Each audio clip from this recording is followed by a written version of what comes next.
Bonjour, cette vidéo est destinée à vous montrer de façon très concrète la différence entre relever ses mails avec un navigateur web, en l'occurrence ici c'est le logiciel du bas Google Chrome, et relever ses mails avec un logiciel spécialisé pour relever les mails, en l'occurrence là en haut de l'écran c'est Microsoft Outlook.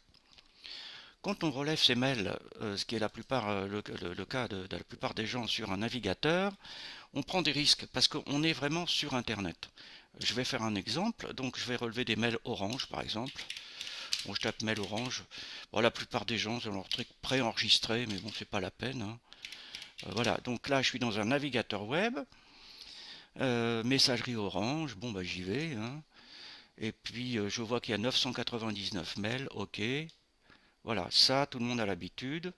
Voilà, on a les mails qui sont là, mais ce qu'on voit, c'est l'image à l'écran de ce qui se passe sur les serveurs de, alors là en l'occurrence c'est Orange, sur les serveurs d'Orange quelque part dans ce qu'on appelle le cloud, en France, aux États-Unis, je ne sais où. Donc ce que vous voyez à l'écran, c'est une image de ce qui se passe sur les serveurs plus loin.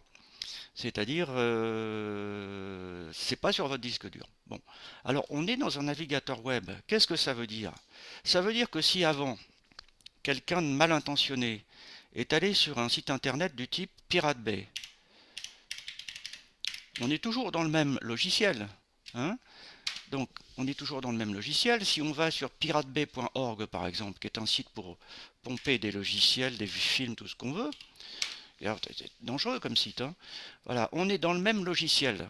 On est dans le même logiciel. Bon, donc, avec, vous voyez, ce qui est les tatata, les trucs porno, tout ce qu'on veut. Bon, donc, ça veut dire que ici, vous pouvez vous choper un virus, mais que vous allez utiliser après le même logiciel pour relever vos mails. Ce qui est quand même drôlement dangereux. Voilà.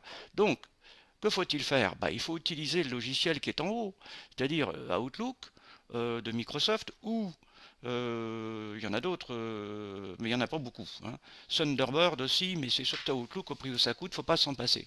Bon, on voit qu'ici, en fait, les mails, alors là, et du coup, on n'est plus du tout sur Internet, hein. Les mails, je vais descendre l'écran, oui, ça va le faire. Bah, les mails sont sur votre disque dur. Quand vous relevez un mail, je fais envoyer et recevoir ici. C'est beaucoup plus convivial que ça d'habitude parce que là j'ai réduit la taille de l'écran pour que ce soit facile à voir. Bon, les mails arrivent quand on fait envoyer recevoir et surtout les mails arrivent sur votre disque dur. Et on n'est pas connecté sur un navigateur web, on ne risque pas de se prendre de virus. Donc il n'y a rien de pire que de se faire pirater sa boîte mail. Parce qu'effectivement, des individus mal intentionnés peuvent faire des choses très délicates avec vos mails. Alors, la meilleure solution, effectivement, alors en plus, on voit ici sur la gauche qu'on peut gérer, etc. Il faut absolument éviter de relever ces mails avec un navigateur web, comme en dessous ici, et utiliser un logiciel spécialisé.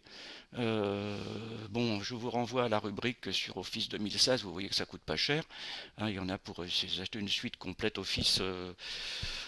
Suivant les endroits où vous l'achetez, ça va coûter entre 25 et 150 euros. Là, c'est une question d'être débrouillard.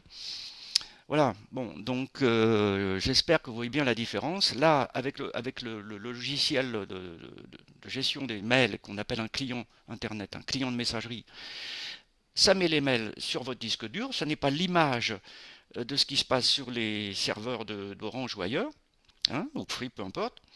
Et évidemment, on n'est pas sur l'Internet pur, donc vous ne risquez pas de vous prendre un virus, un malware par l'intermédiaire du navigateur. A bientôt pour une prochaine vidéo.